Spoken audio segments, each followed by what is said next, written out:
رنمت بثنائه ذو اللسان وتغنت بتهليله عنادد الخيان الصلاة والسلام على سيد الرسل وحبيب الرحمن أما بعد فأعوذ بالله من الشيطان الرجيم بسم الله الرحمن الرحيم ما خلقنا السماوات والأرض وما بينهما لاعبين صدق الله العظيم الصلاة والسلام عليك يا سيدي يا رسول الله وعلى آلك وأصحابك يا سيدي يا محبوب رب العالمین۔ انتہائی واجب الاحترام جناب صاحبزادہ حضرت علامہ حافظ و قاری محبوب احمد صاحب نقشبندی، یہاں تشریف فرما علماء، برادران اسلام، عزیز القدر بچوں، السلام علیکم ورحمۃ اللہ وبرکاتہ۔ سب سے پہلے تو میں حضرت کا شکر گزار ہوں کہ انہوں نے آج کی اس انتہائی برکتوں والی مجلس میں شامل ہونے کا حکم دیا اور پھر یہ اللہ کریم نے سعادت عطا فرمائی۔ میرا خیال تو یہ تھا آج کہ پورا وقت میں یہاں پر ہی ہوں گا، لیکن ایک نماز جنازہ ہے 7 بجے، شاید آپ میں سے بھی ساتھیوں کو پتا ہوگا، تو ادھر ذرا شریک ہونا ہے، کچھ وقت کے لیے میں نے جانا ہے، اس لیے حضرت کی مہربانی کی اس سے پہلے آپ سے ہم کلام ہونے کے لیے یہ موقع عنایت کیا۔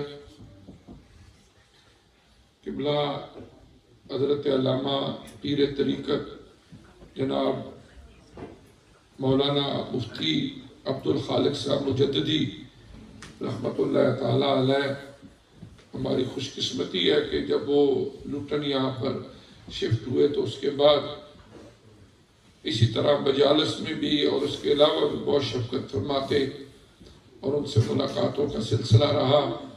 انتہائی متقی، پرہیزگار اور دینی علوم کے اوپر بہت دسترس رکھنے والے، اور پھر اللہ تبارک و تعالیٰ نے انہیں خدمت دین کا اور انسانوں کی اصلاح کا جو جذبہ عطا فرمایا، زندگی کے آخری دم تک وہ اس سلسلے کو جاری و ساری رکھا۔ انہوں نے دعا گو ہے کہ اللہ پاک ان کے اس مرکز پنروان پر کروڑوں رحمت نازل فرمائے۔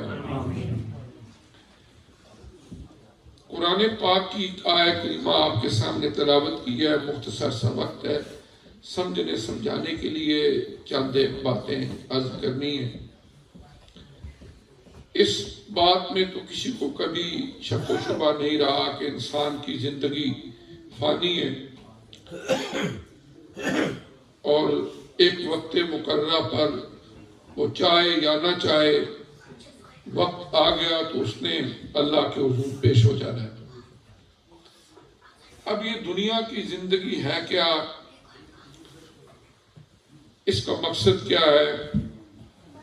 اللہ تعالیٰ نے یہ بات انسانوں تک پہنچانے کے لیے ایک بڑا مربوط مضبوط سسٹم بنایا۔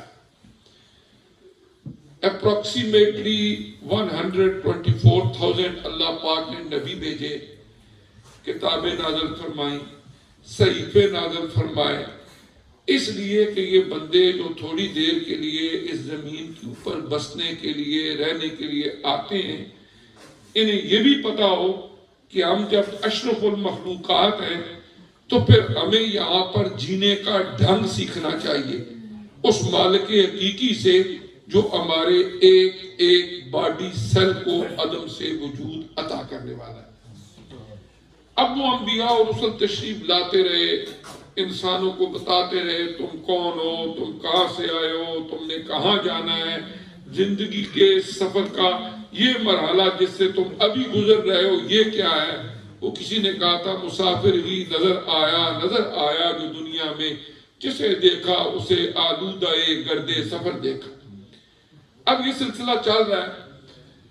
آپ کو پتا ہے کہ جو ہمارا ایک دن کے 24 آورز گزرتے ہیں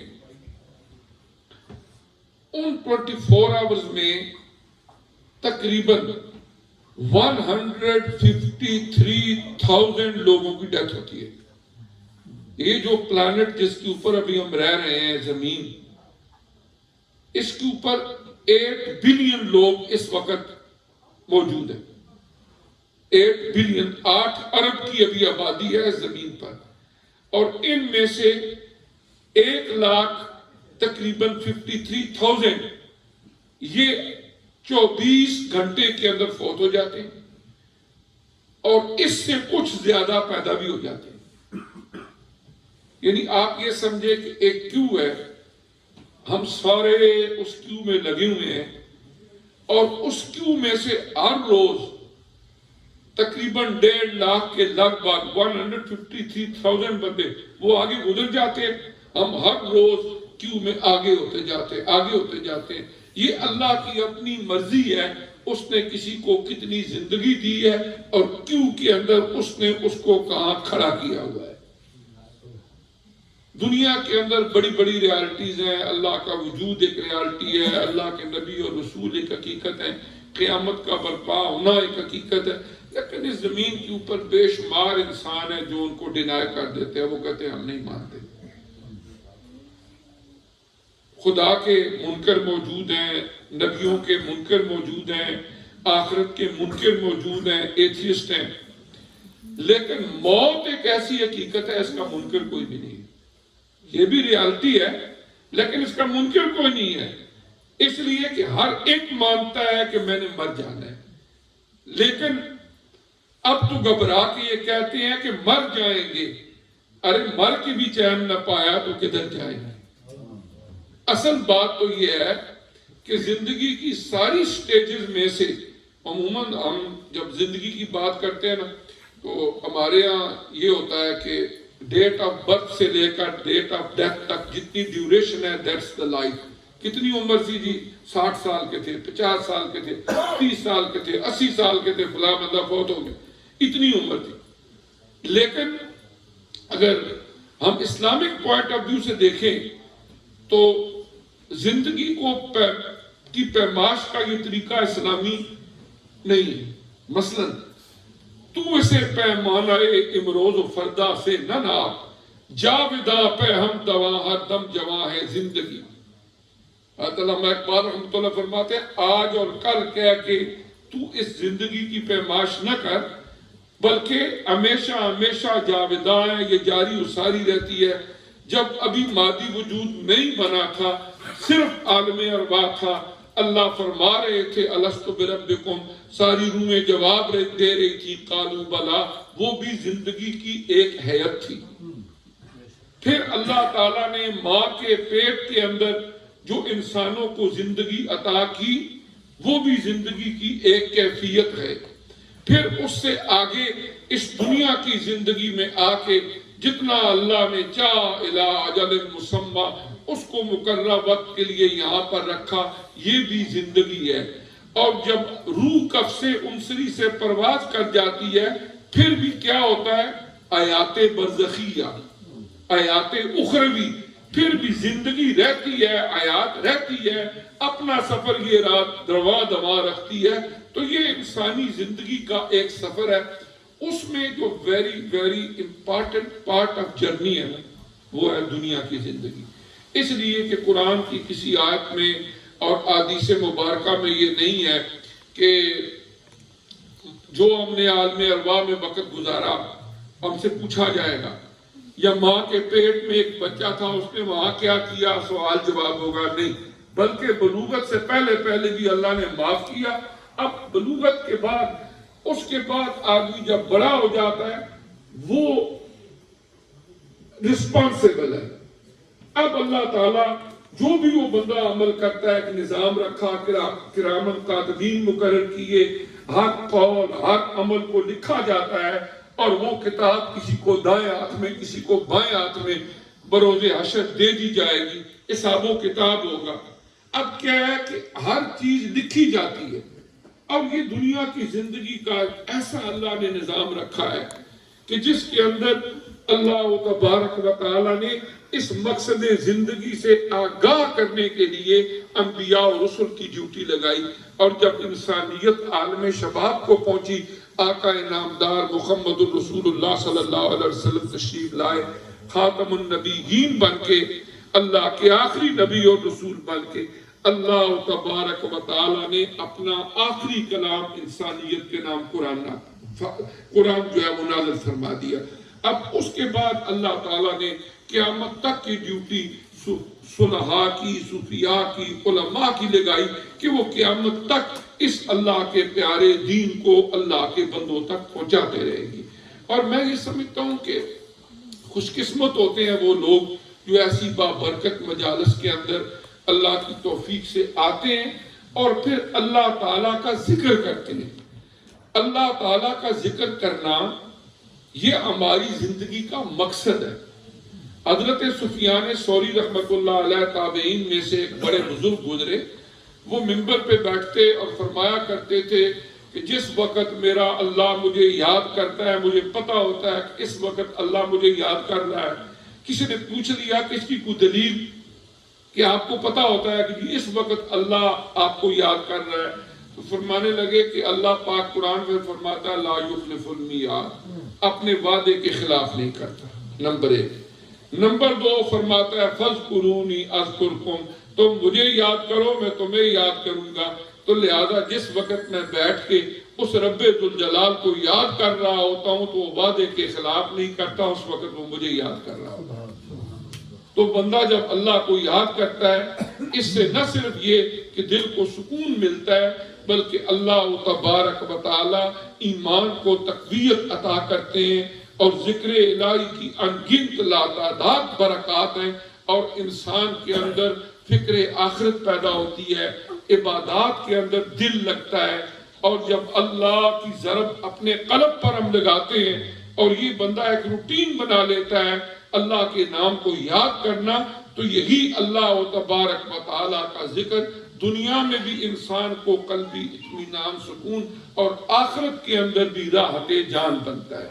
آخری ایک بات عرض کر کے میں اجازت چاہوں گا کہ عموماً آپ کہیں پر بھی جاتے ہیں جب محفل ذکر ہوتی ہے، اور جتنے بھی سلاسل طریقت ہیں ہمارے، ان میں قدر مشترک یہ ہے، کمبائن مشن یہ ہے کہ وہ کثرت کے ساتھ اللہ کا ذکر کرتے ہیں۔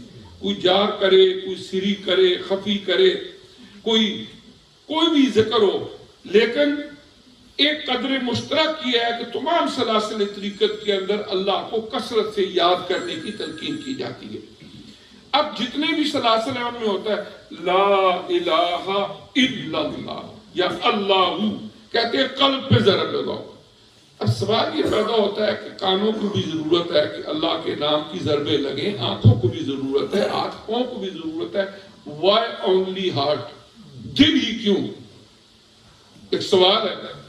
تو اس کی بات سمجھ میں یہ آتی ہے کہ اگر اس ہارٹ کو ہم میڈیکلی ڈاکٹر سے پوچھیں تو وہ کہتے ہیں یہ پمپنگ مشین ہے، پمپنگ سٹیشن ہے۔